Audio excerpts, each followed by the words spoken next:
Terima kasih atas kesempatan yang telah diberikan, di mana kita bisa ini ya sama-sama mendiskusikan, mempelajari lebih dalam mengenai nubuatan Daniel dari pasal 8 ini ya. Seperti yang kita pelajari sebelumnya, nubuatan Daniel pasal 8 ini menceritakan penguasa yang akan merusak kekristenan ya. Jadi ini menggambarkan penguasa yang akan merusak kekristenan. Walaupun dia menjadi Kristen, tapi dia sendiri yang merusak kekristenan itu. Nah, dari awal kita pelajari dari mana sih bangsa ini berasal, ya kan? Dari mana sih penguasa ini berasal? Kalau kita telusuri seperti sebelumnya, eh, jadi kalau kita telusuri ternyata penguasa yang merusak kekristenan ini itu berasal dari asal muasalnya dari Greka, ya kan, Yunani. Nih, dari sini dia. Dia menjadi tanduk yang besar, terus dia memenuhi seluruh bumi. Nih, ini penguasa pertamanya ya, Octavianus atau dikenal dengan nama Kaisar Augustus. Augustus. Nah, terus dari dialah mulai muncul raja-raja yang bengis ya, raja-raja yang bengis yang keras ya. Dan juga raja-raja ini akan apa menganiaya umat Tuhan, kan? Menganiaya umat Tuhan, bala tentara surga, penghulunya juga dia meninggikan diri terhadap penghulu dari bala tentara itu terus bintang-bintang yaitu rasul-rasul. Makanya banyak rasul-rasul mati di tangan penguasa-penguasa Romawi. Banyak ya. Yang paling terkenal ya ini Petrus ya kan disalib terbalik. Sebenarnya dia mau disalib seperti Tuhan Yesus, tapi dia menolak. Dia berpikir dia tidak layak mati seperti Yesus. Dia maunya terbalik. Gitu. Jadi dia dibakar dari bawah, dari kepala ya, karena kepalanya yang di bawah. Gitu. Dia dibakar sampai mati. Begitu juga yang lain ya, perjuangan mereka bintang-bintang ini di masa periode Kekaisaran Romawi, waktu itu Romawi masih kafir, banyak yang berguguran ya. Makanya di sini dibilang menggugurkan ya. Lalu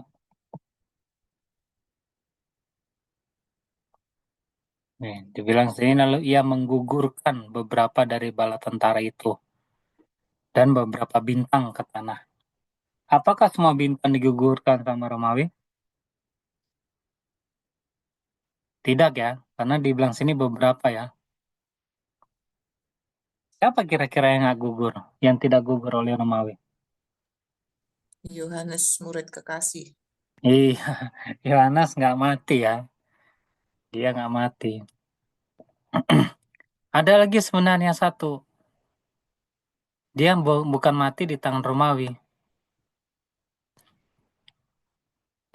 Bartolomeus kalau nggak salah. Bartolomeus, dia tuh mati di Armenia. Ada yang tahu Armenia itu di mana?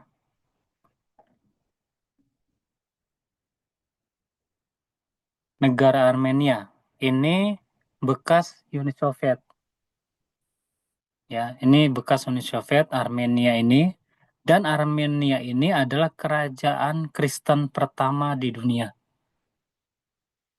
Sebelum Romawi menjadi Kristen. Nah, itu ceritanya. Jadi, pertama kali menjadi Kristen ini Armenia.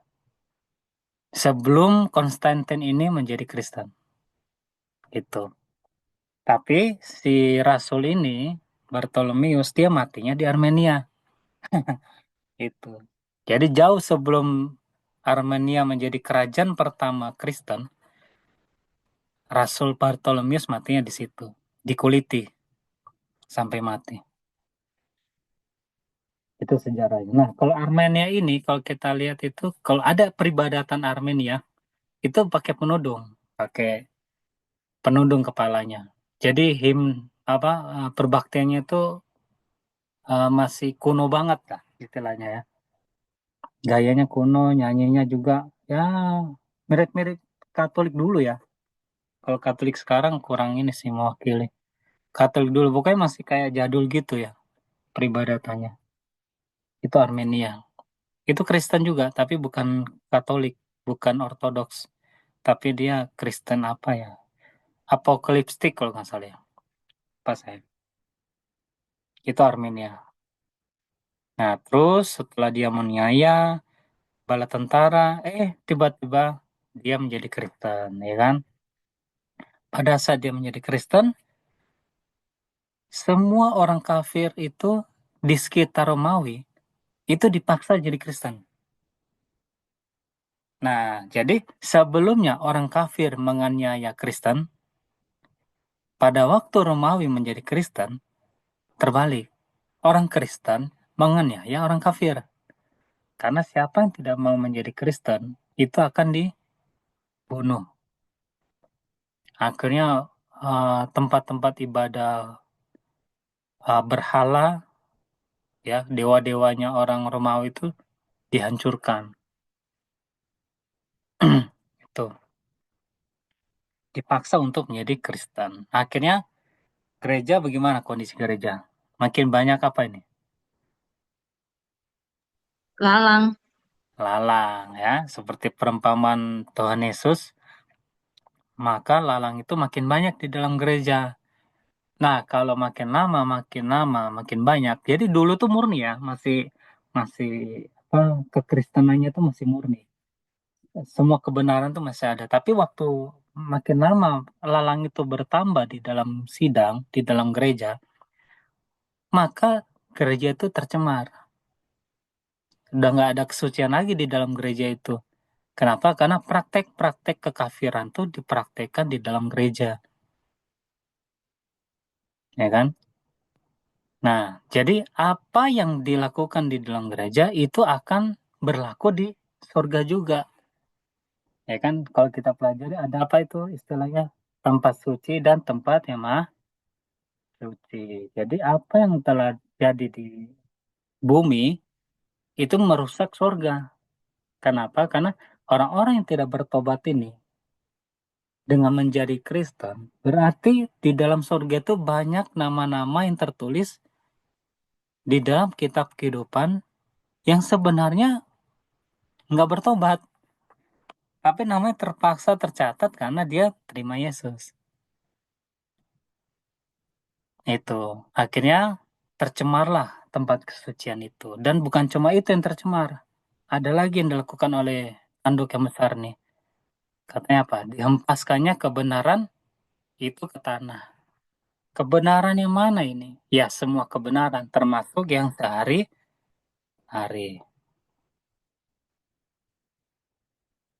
Mana dia? Nah, ini dia. Jadi tempat kesucian itu tercemar, ya. Terus disingkirkannya korban yang sehari-hari. Atau korban nggak ada ya, karena di dalam teks aslinya bahasa Ibrani itu nggak ada kata korban. Ini ditambahkan. Jadi sebenarnya menyingkirkan yang sehari-hari itu. Nah, kalau yang disingkirkan ini di dalam Daniel 8 ayat 11 sebut sebagai kebenaran, berarti yang sehari-hari ini apa? Kebenaran apa yang sehari-hari? Yang ada hubungan dengan hari-hari. Kebenaran apa itu? Sahabat. Sabat. Nggak ada kebenaran ya. Hari-hari ya, nggak ada ya. Cuma sabat yang ada hubungannya dengan hari-hari. Nah, berarti dengan kata lain, tanduk besar ini menyingkirkan sabat juga. Dan jangan lupa, kalau sang sabat bisa disingkirkan, berarti kebenaran-kebenaran lain bisa tersingkir juga.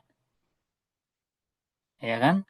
Bisa tersingkir juga. Karena pondasi dari hukum Allah itu, kalau satu tiang itu roboh, ya 10 hukum tuh roboh semua. Ya kan? Makanya kenapa hal ini terjadi sehingga di dalam Katolik, tunggu ya, hmm,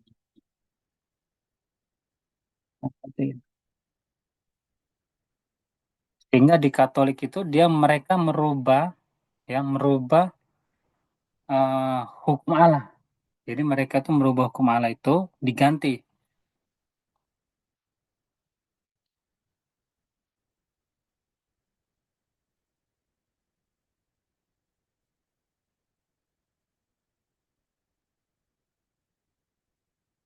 Nah, ini contohnya nih. Semua hafal ya, 10 hukum ya.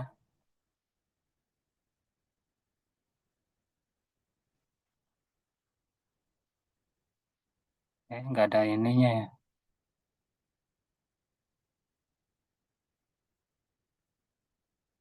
Oh, tunggu. Waktu itu saya simpan di mana ya?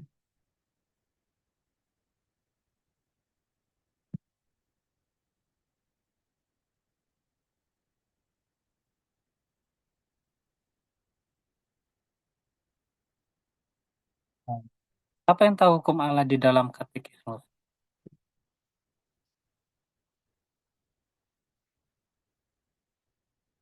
Ada yang pernah baca?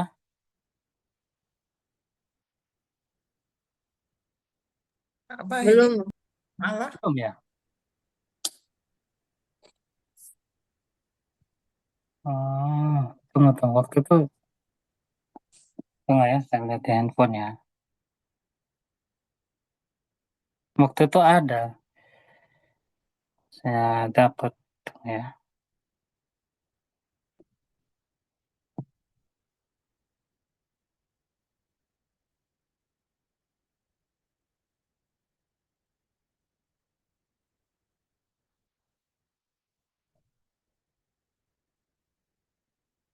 Oke, sebelumnya mungkin ada pertanyaan untuk topik sebelumnya.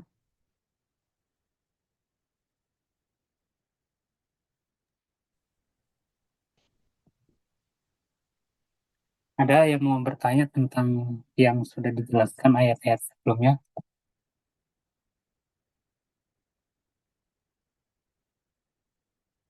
Nah, ini contohnya ya. Ini kan 10 hukum ya, versi Keluaran 20. Kelihatan tulisannya?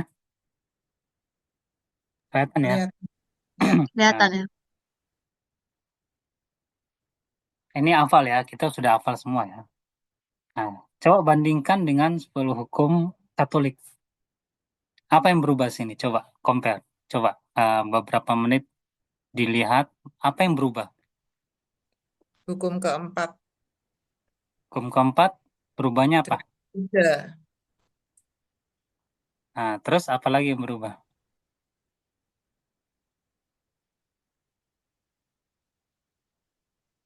Apa yang nggak ada di sini?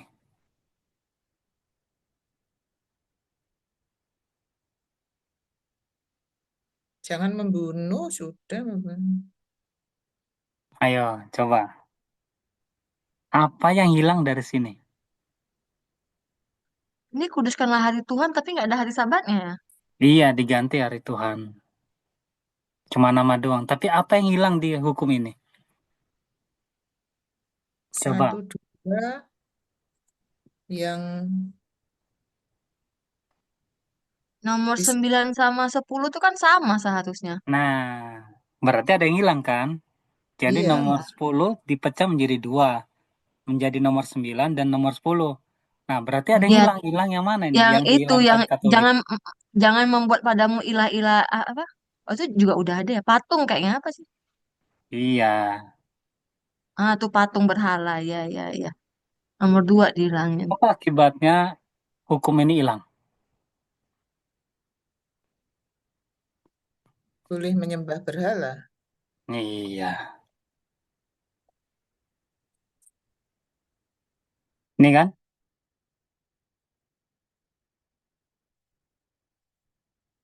Sehingga ada berhala di dalam gereja.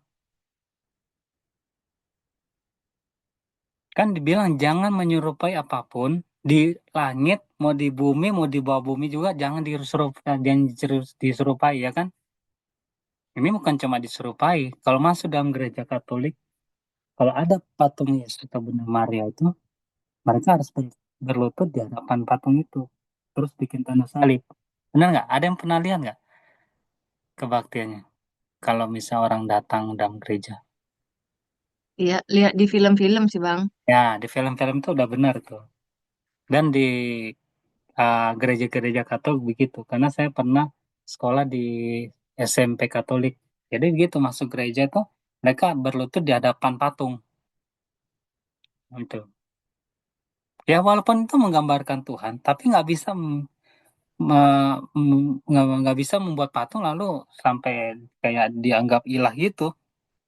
Coba ada orang siram pakai apa siram patungnya pakai tanah liat atau apa, marah nggak mereka? Marah pasti. Iya kan, karena dianggap suci, benar kan? Nah, jadi disinilah terjadi penyimpangan, kebenaran itu dihempaskan ke tanah.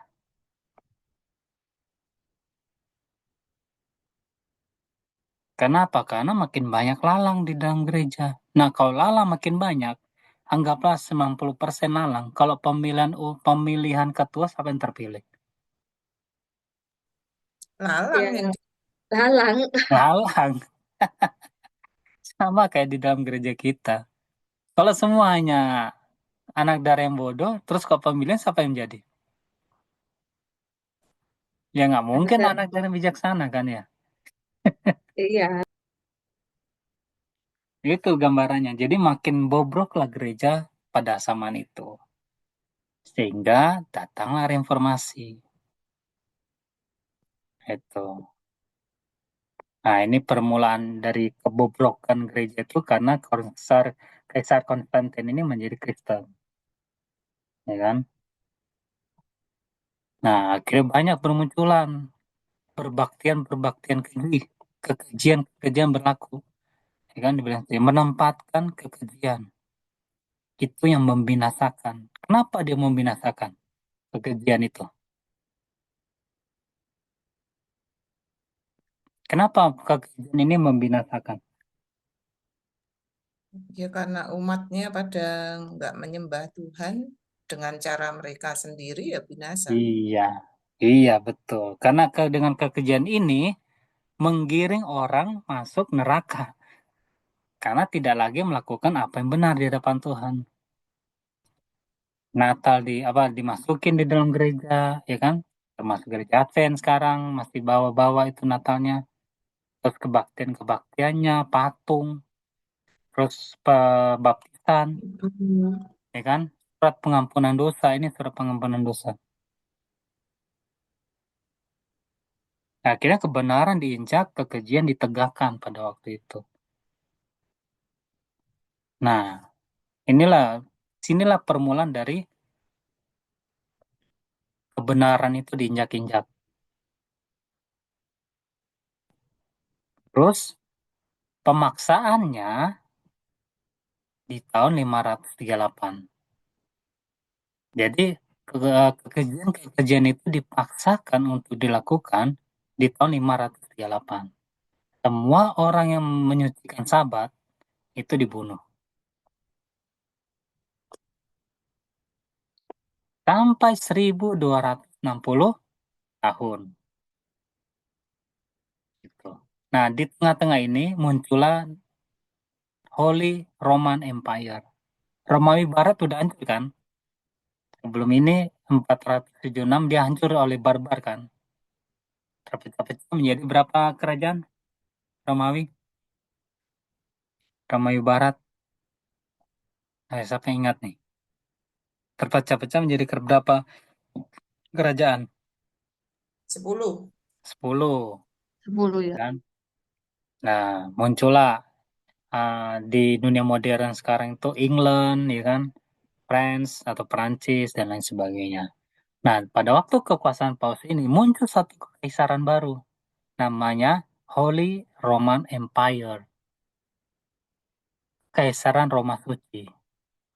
Nah, Kekaisaran Roma Suci ini termasuk Jerman salah satunya dan Prancis. Di sini nggak ditandain, tapi Pak Prancis salah satunya. Itu kaisarnya itu yang dipilih itu Charlemagne. Charlemagne itu kan Perancis ya. Itu. Perancis ini yang paling kuat pada waktu itu memang. Itu. Nah, kapan ini hancur? Setelah 1798. Kalau nggak salah tepatnya itu 1803 dihancur. Sudah ini berapa tahun? 2 tahun atau 3 tahun hancur. Kenapa? Karena pada waktu reformasi Martin Luther berasal dari mana? Sebelumnya kita pelajari. Cuman kayaknya. Gimana? Jerman. Ya kan? Jerman. Dari Jerman dia. Nah, bayangkan Jerman itu kan salah satu ini ya bagian besarnya Holy Roman Empire kan. Nah, kalau Jerman ini menjadi Kristen Protestan, ya hancur lah Roman Empire. Karena kekuatan Jerman kuat waktu itu. Dan Jerman itu pertama kali ya, kerajaan pertama Protestan di dunia. Karena pertama kali muncul Luther di situ. Akhirnya pemerintah negara Jerman karena munculnya Luther menjadi negara Protestan. Inggris masih Katolik. Itu. Oke, mungkin ada tambahan atau pertanyaan berkenan dengan ini atau ada hubungan dengan sejarah boleh ditanyakan. Ya, jadi kalau Jerman itu tadi kerajaan Kristen pertama, terus Protestan. Protestan waktu zamannya Hitler malah jadi ateis ya. Oh, belum. Bukan zaman Hitler dia jadi ateis. Hitler itu kalau nggak salah Katolik ya. Hmm.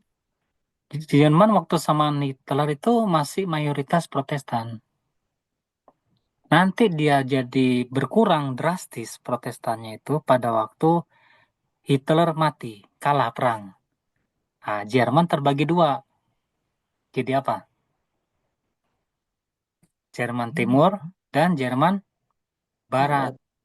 Nah, Jerman Timur ini didoktrinisasi oleh Uni Soviet menjadi komunis. Jerman Barat ini dipegang sama Amerika dan Inggris. Nah, kalau dipegang sama Uni Soviet, akhirnya menjadi apa dong mereka? Kalau gitu. Akhirnya agama hilang dari situ, lama-kelamaan. Itu. Memang sih, komunis itu nggak ada hubungan dengan agama. Tapi,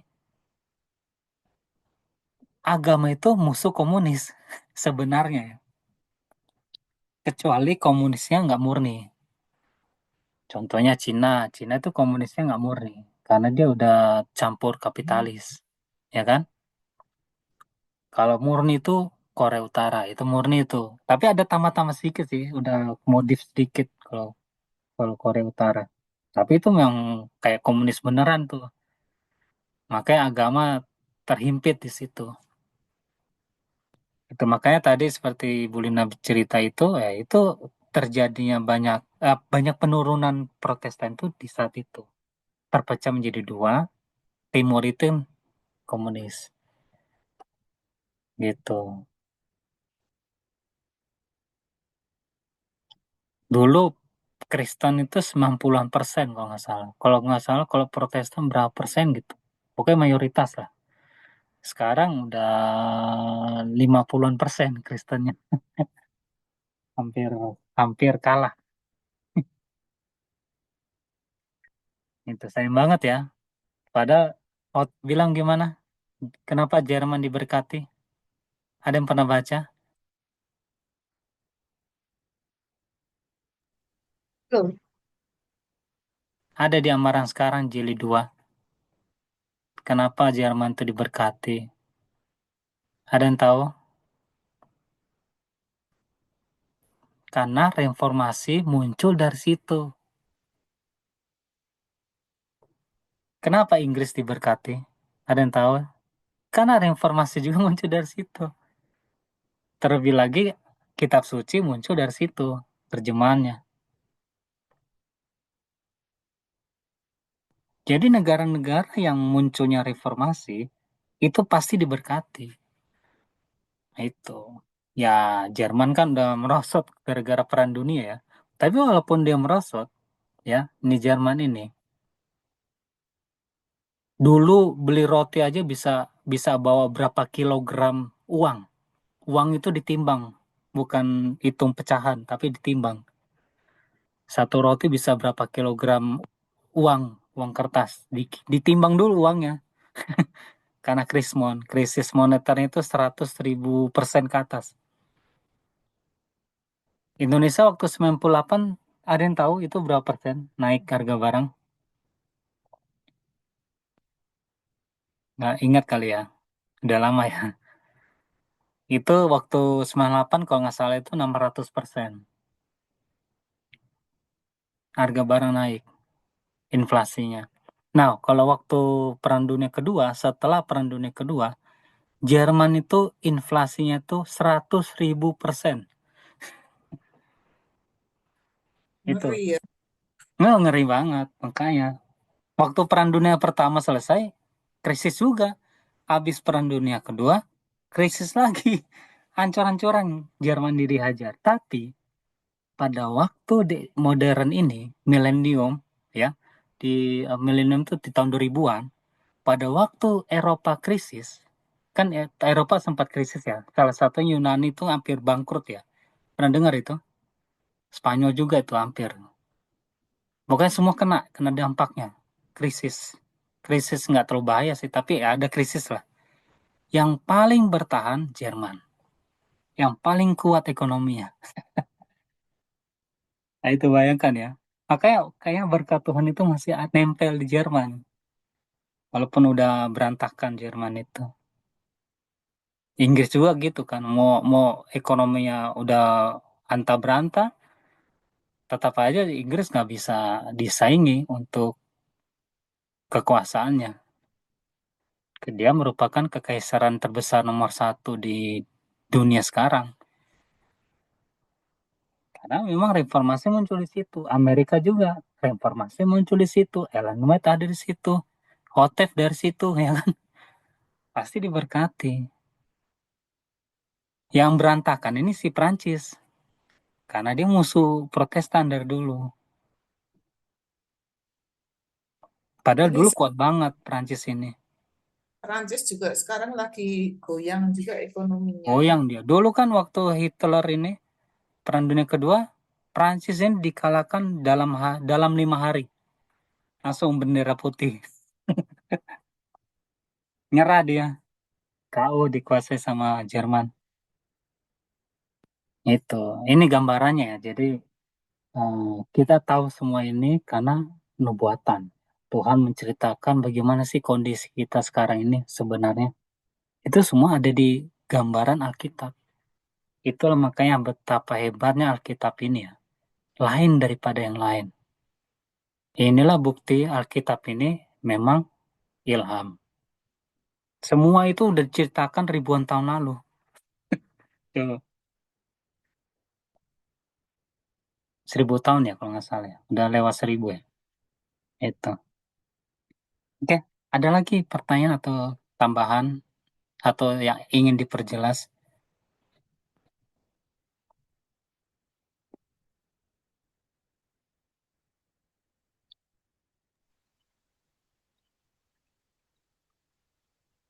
Belum ada sih Bang, mau ditanya. Yang lain mungkin. Belum ada?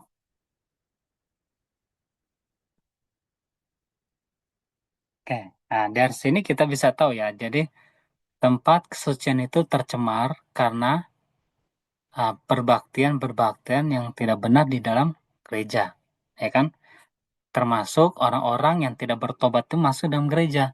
Sehingga nama-nama di dalam kitab kehidupan itu udah kotor. Nah, kita masuk di ayat terakhir. Nah, coba tolong baca. Dia bisa bantu baca. Daniel 8 ayat 13-14. Kemudian kudengar seorang kudus berbicara, dan seorang kudus lain berkata kepada yang berbicara itu, Sampai berapa lamakah penglihatan ini, yakni korban sehari-hari dan perbuatan mesum yang membinasakan itu, sehingga tempat kesucian dan bala tentara itu diinjak-injak? Lalu ia berkata kepadaku, sampai lewat 2300 petang dan pagi, kemudian tempat kesucian itu akan dipulihkan dalam keadaan yang wajar. Nah, jadi Daniel, apa bukan Daniel ini ya, maksudnya seorang kudus yang lain itu berbicara kepada seorang kudus yang lain di dalam khayal Daniel. Ditanya, sampai berapa lama penglihatan ini terjadi? Maksudnya kegenapan dari penglihatan ini sampai berapa lama? Sampai kapan tempat kesucian dengan bala tentara diinjak-injak? Itu pertanyaannya. Nah, di sini dijawab, sampai lewat 2300 petang dan pagi, maka tempat kesucian itu akan dipulihkan dalam keadaan yang wajar. Jadi tempat kesucian yang kotor itu akan dipulihkan dalam keadaan yang wajar. Nah, menjadi pertanyaan, apakah pada waktu zaman kekristenan, ini kan kita sudah masuk zaman kekristenan ya, apakah waktu zaman kekristenan masih ada tempat kesucian di bumi?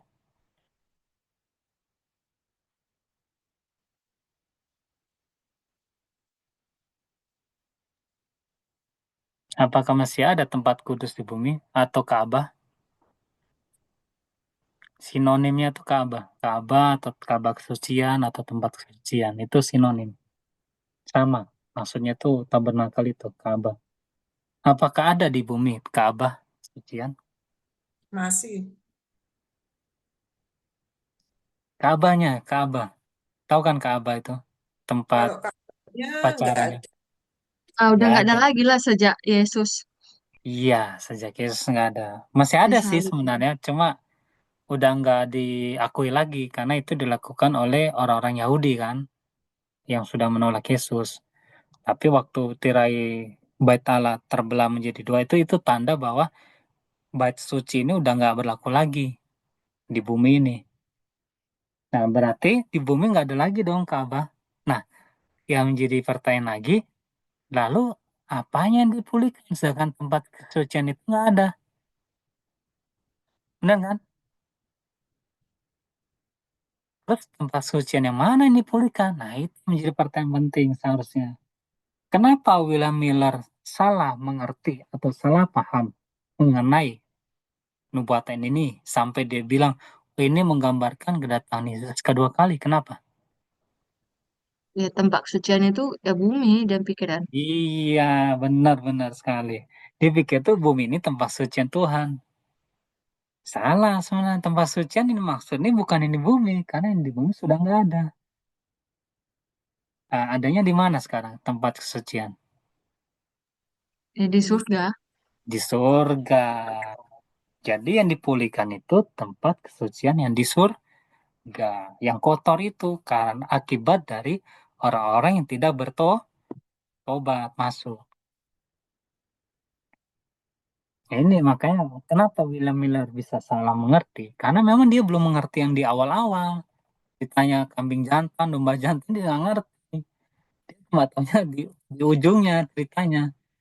Dan memang ini sengaja, malaikat sengaja kasih tahu ini, tapi malaikat menutupi yang lain dulu, karena belum saatnya tahu. Jangan dulu tahu, gitu. Emang ada strategi Tuhan gitu. Bukan karena William Miller yang bodoh atau boloto ya. Bukan, tapi karena memang katanya Ellen White, malaikat itu menutupi supaya dia jangan paham sampai situ. Karena nanti berantakan ceritanya, coba. Nanti dia bisa salah mengerti atau nggak ngerti apa maksudnya tempat sucian sorga. Mana ada tempat sucian sorga, itu kan bingung nanti kan dia. Karena itu dimengerti pada waktu Ellen White. Ternyata tempat sucian sorga itu ada, gitu.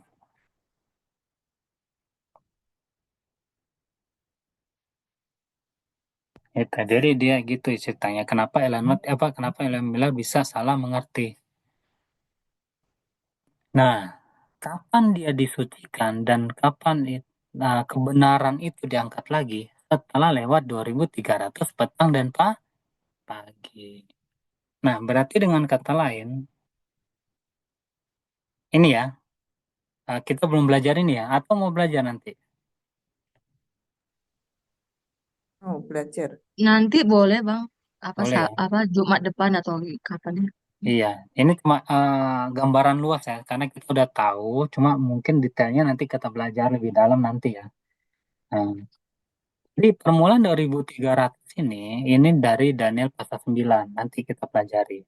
Dari tahun 456, dia jatuh sampai 1844 setelah Masehi. Ini sebelum, itu ya, ada ini, oh iya. Ini sebelum, dari salib ke kiri, ini sebelum Masehi, salib ke kanan, ini setelah Masehi. Nah, 2300 hari ini dia berakhir di 1844. Jadi kapan tempat kesucian dipulihkan? Setelah tahun berapa? 1844. Iya, itulah makanya Ellen White bilang di tahun itu Tuhan Bala Bapa dan Allah Anak berpindah dari bilik suci ke bilik yang maha Suci, suci untuk melakukan pemulihan tempat kesucian. sucian. Dan apa? Kebenaran itu diangkat lagi. Makanya kenapa hari Sabat dia munculnya di setelah 1844?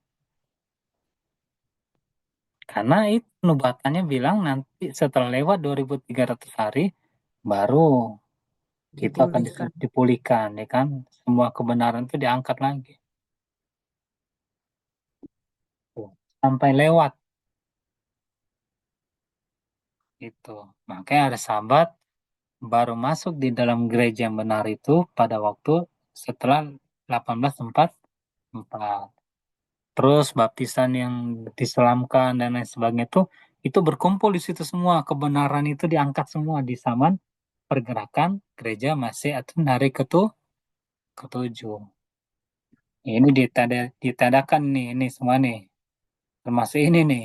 Tapi sekarang dilakuin lagi nih. Di gereja kemarin tuh ada pohon Natal di dalam gereja.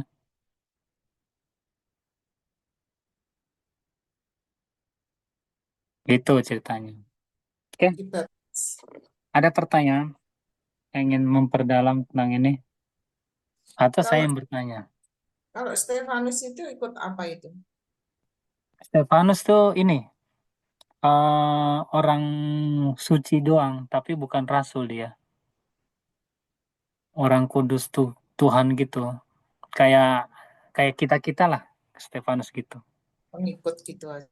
Pengikut Tuhan ya. Tapi dia bukan dalam masuk rasul-rasul. Dia tuh kan diakon ya kalau nggak salah.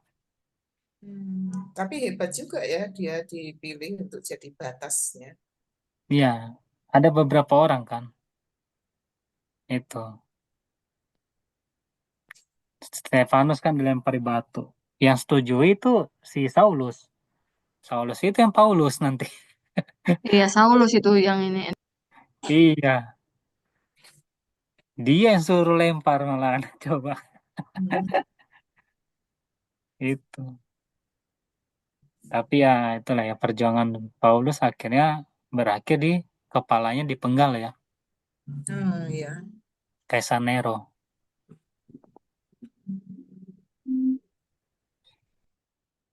Nah, sekarang pertanyaan nih. Siapa yang tercatat di dalam kitab kehidupan? Siapa-siapa?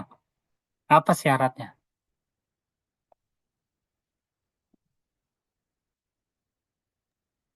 Syaratnya pasti sudah dibaptis, mengakui kebenaran pada waktunya. Ada yang mau ini tanggapan? Yang lain? PT mungkin atau siapa nih? Luisa, kapan manusia itu, kita itu namanya tercatat di dalam kitab kehidupan?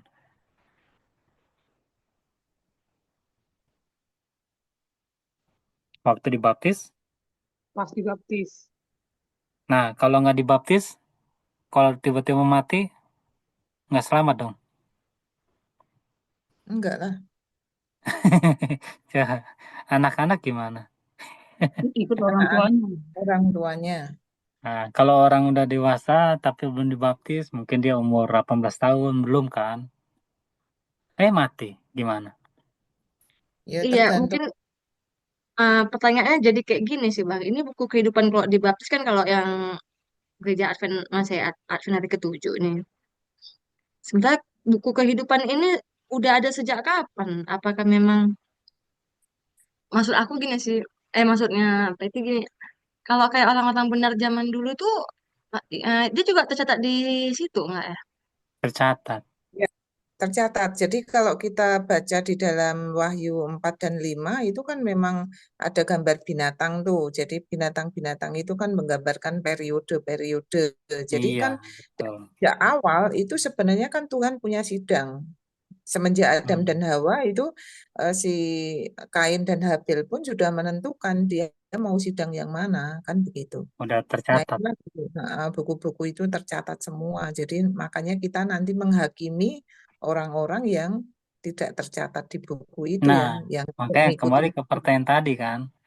Apa syarat menjadi apa nama orang itu tertulis di zaman periode Kristen? Nah, apa Kalau syaratnya periode Kristen itu? kan harus Oh jadi ini periode dibaptis. Kristen ya, Ya, bukan semua periode untuk di buku kehidupan ya. Pasti yang semua bersama-sama masuk. dengan Cuma yang ditanya ini yang kebenaran pada periode Kristen waktunya. dulu. Ah, kembali mengkerucut pertanyaannya. Kembali mengkerucut. Kalau orang Kristen luar yang bukan Advent nggak bisa tercatat atau bagaimana? Bagaimana, Happy? Apakah orang Kristen luar yang dibilang domba-dombaku di luar kandang itu tercatat nggak di kitab kehidupan? Ya Dia tidak. dapat setelah dibaptis. Cuman kalau dia Ya, nggak dia di ngikutin luar. kebenaran, Nah, belum tahu dia soalnya. nah, belum tahu masih diperhitungkan lain lagi ya. Kalau menurut PT enggak sih, enggak tercatat, hanya di kabaran yang benar ini sih yang tercatat di buku kehidupan. Nah, pada waktu Ellen White dibaptis di gereja Metodis, dia tercatat nggak di kitab kehidupan? Pada waktu itu udah ada Mila-Mila loh, tapi dia di gereja Metodis, bukan di gereja Baptis. Yang Apakah belum dia tercatat. tercatat? Nah, pada waktu dia mengikuti pergerakan Miller, dia nggak dibaptis loh. Apakah nggak tercatat?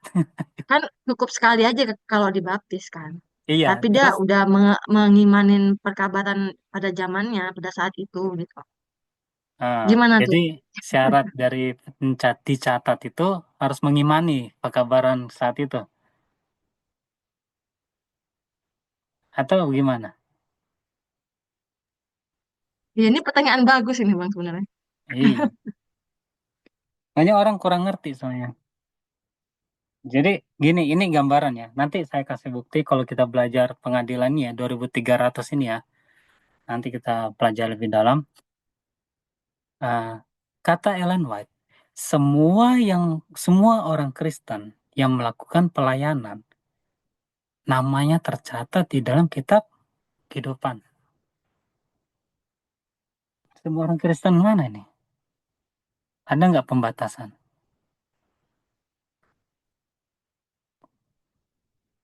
Kalau dia domba yang di luar kandang, dia melakukan apa yang benar dia tahu.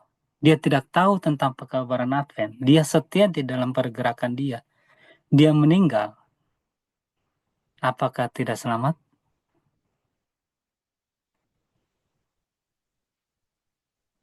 Nah, Selamat.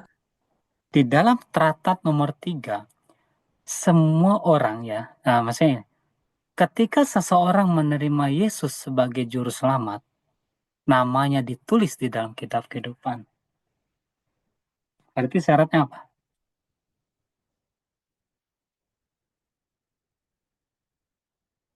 Apakah Terima dibaptis? Yesus. Terima Yesus. Terima Yesus itu nggak harus dibaptis. Baptisan itu formalitasnya.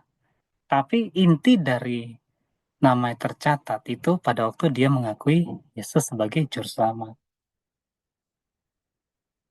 Makanya semua orang Kristen itu ada di kitab kehidupan. Itu yang jadi masalah. Makanya kenapa lalang dan gandum itu dituai atau disaring bukan hanya di dalam sidang, melainkan juga di luar sidang. Ya kan ada penyaringan kedua kan? Ada yang tahu itu kan? Jadi ladang itu bukan cuma gereja Advent tapi termasuk dunia. Karena memang di luar itu banyak sebenarnya apa yang tercatat di dalam kitab kehidupan. Tapi bukan di dalam gereja Advent. Itu pernah di Keres bahas itu di gedung. Jadi dia bilang semua orang Kristen itu tercatat di dalam kitab kehidupan. Yang bikin lagu It Is Well, It Is Well, Is My Soul. Tahu kan lagu itu kan? It Is Well. Iya bang, Dia tahu. bukan orang Advent. Bukan orang Advent. Terus ada lagi, I have decided to follow Jesus. Dia dibunuh di keramaian, yang dibakar, hanya karena terima Yesus. Dia nggak tahu tentang gereja Advent waktu itu. Apakah dia binasa? Nah itu. Itu. Jadi semua yang terima Yesus itu tercatat. Cuma pengadilan pertama itu berlaku bagi gereja dulu, gereja Advent. Isi rumah Allah dulu. Nanti pengadilan kedua baru berlaku di luar. Nah, ini periode panjang ini masih bahas tentang kitab kehidupan. Satu kitab yang dibahas ini. Bukan kitab kehidupan cuma dibahas waktu pengadilan pertama. Nah, nyambung nggak nih? Jadi kitab kehidupan itu, pemeriksaan kitab itu bukan hanya berlaku waktu pengadilan pertama sampai terbentuk 104.000. Tapi waktu pengadilan kedua, untuk bobo kedua, itu pemeriksaan kitab juga. Nah, kan Bahkan mereka, yang ya kan? udah meninggal juga bang, Iya, sorry, yang meninggal juga. itu Tercatat, juga diperiksa, diperiksa, walaupun mereka tidak sempat menerima pekabaran itu. diperiksa. Karena dasar iman, apa dasarnya kan iman akan Yesus. Kurang tergantung mereka mau menuruti perintah-perintah Tuhan yang mereka ketahui atau tidak. Makanya kan ada di kitab Roma pasal 2, orang kafir pun ada yang apa? Yang hukum Allah itu tertulis di dalam hati mereka, orang kafir. Ada, dibilang gitu. Enggak umat Allah saja yang tertulis hukum Allah di dalam hati mereka. Itu. Tapi mengenai selamat atau enggaknya itu kan tergantung pengadilan yang Tuhan lakukan ya. Kita cuma tahu mereka itu di kitab kehidupan juga. Cuma keputusan itu ada di tangan Tuhan. Selamat atau enggaknya siapa gitu. Terus kira-kira mereka nanti kalau dibangkitkan, dibangkitkan apa tuh bang? Orang benar. Kan bukan di Advent dia mereka. Berarti orang benar segala zaman nanti ya? Iya, itu. Karena yang di Advent itu kan yang campuran itu istimewa. Itu kan yang berdiri di bawah bendera pekabaran tiga malaikat. Karena mereka di luar pekabaran tiga malaikat, mereka gilirannya beda. Gitu. Misalnya ini ada yang mati yang penulis lagu I Have Decided to Follow Jesus. Nah, dia kalau misalnya dia selamat, dia bangkit di kedatangan Yesus kedua kali. Fanny Crosby tahu kan? Tahu, Fanny J. Crosby. Penulis lagu Sion juga dia kan salah satunya. Ah, paling banyak. Tapi bukan Advent. Iya, Advent ya. Bukan Advent dia. Tapi orang yang setia dia. Bahkan lagunya disukai Ellen White. Itu. Makanya kenapa saya tanya gini? Karena ada orang pikir nama-nama yang tercatat dalam kitab kehidupan itu cuma orang Advent. Enggak gitu. Iya, selama ini mikirnya gitu juga bang. Iya, Hmm. enggak gitu. Nah, Muhammad gimana, Muhammad? Ah itu kemarin pernah nanya dulu sama pendeta kan Pak Nah, Pendeta Manik udah lama sih. Kok kayak apa Buddha, Hindu yang memang hidup, mereka menghidupkan apa yang mereka terima gitu kan.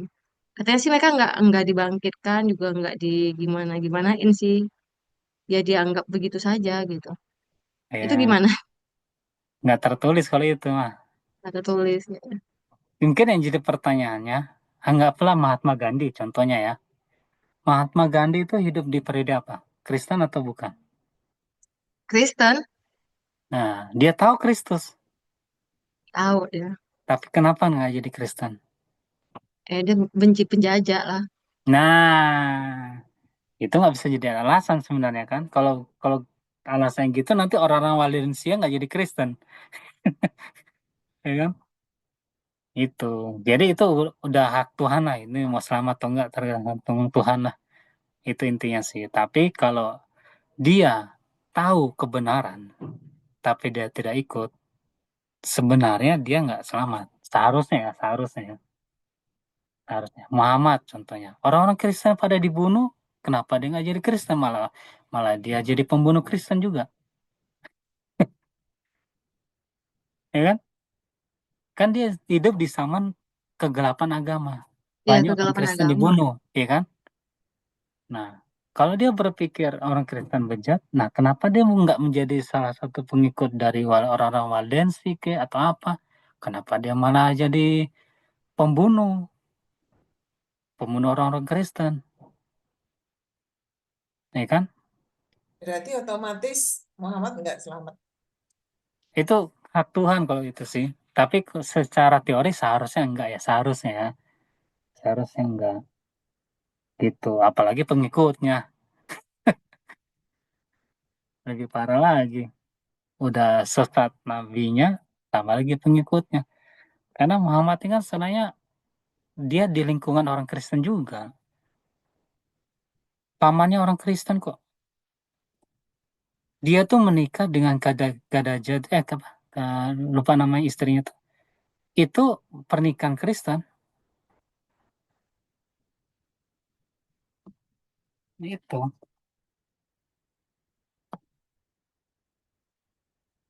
Tapi itu hak Tuhan ya. Tapi secara teori sebenarnya enggak. Tapi itu hak Tuhan. Mau selamat atau enggaknya kan. Kayak gitu. Oke, ada lagi tambahan sebelum kita tutup.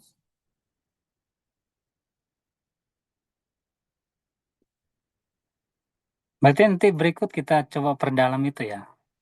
Pengadilan ya. Mungkin kayaknya banyak yang nggak tahu juga sih. Orang-orang tua di gedung juga banyak kok yang nggak ngerti sebenarnya. Bagaimana sih pengadilan itu sebenarnya? Cuma taunya ada pengadilan. Tahu. Ya kan? Ini pertanyaan simpel aja. Apakah orang Kristen luar tertulis dalam kitab? Banyak yang salah ngerti juga. Dikira nggak Iya. tertulis. Ya kan? Padahal tertulis. Mereka juga berjuang loh orang Kristen luar itu. Kalau nggak tahu Itu apa-apa, mereka mereka berjuang loh. di di materai berapa berarti mereka bang? Apa itu? Mereka yang orang-orang Kristen yang sudah meninggal yang orang benar tuh Oh, materai lima. yang Lima. materai kelima mereka berarti ya. Iya. Tapi itu udah berlalu. Bukan periode kita. Kalau Udah berlalu ya. periode kita 6, materai ke 6. Tunggu tuh, materai ya? Iya kan 6 ya? Ya Lupa kan ya. mereka kan juga bakalan bingungnya di situ sih bang kalau memang di luar dari Advent gitu kan. Maksudnya mereka benar gitu. Jadi mereka masuk materai yang keberapa gitu. Terus kalau trompetnya mereka trompet yang keberapa juga gitu. Hmm. Ya, Itu sih yang pasti. bikin, makanya selama ini jadi mikirnya tuh ya memang yang hanya di mazhabnya Tuhan aja gitu yang tercatat di buku kehidupan. Di luar itu sih di luar gerombolan dari Tuhan nggak Iya. tercatat. Mikirnya selama ini gitu. Ternyata Mm-mm. enggak. Di Kemenan Akhir hanya bilang orang Kristen masuk kok. Semua orang Kristen Semua ya. masuk. Makanya Tuhan bilang kan ada domba-dombaku di luar kandang kan. Nah, kalau domba-dombaku berarti kan namanya tercatat seharusnya di kitab kehidupan kan. Itu. Cuma belum datang aja di kebenaran. Contohnya nih waktu Martin Luther. Martin Luther itu kan gereja Lutheran. Itu kan gereja yang benar ya pada waktu itu. Nah, terus pada zaman William Miller, itu kan gereja masih Advent yang pertama. Nah, bagaimana dengan gereja baptis yang sucikan Sabat? Padahal gereja Advent belum ada yang sucikan Sabat. Iya kan? Iya, mereka duluan ya. Iya, cuma belum pada waktu mereka tahu William Miller, mereka bergabung akhirnya. Itu. Terus pada waktu tercerai berai, kekecewaan besar, akhirnya uh, gereja baptis ini menjadi pioner Advent. Salah satu itu Rachel Preston ya namanya. Udah jam ini kayaknya. Kita boleh tutup ya. Udah jam 1 Bang, sambung Iya, Jumat depannya. Bang Hebi bisa tutup doa. boleh. Oke. Kita berdoa. Bapa kami di surga, terima kasih kesempatan di mana kami bisa belajar firman Tuhan, mendalami nubuatan tentang Daniel pasal 8, pimpin kami agar kami lebih mendalam lagi berikut, agar kami bisa sharing kebenaran ini kepada orang lain juga. Pimpin kami sepanjang sisa hari persiapan untuk Sabat ini, ampuni dosa-dosa kami yang sengaja atau tidak disengaja, kami serahkan doa ini di dalam nama Yesus. Amin. Amin. Terima Amin. kasih.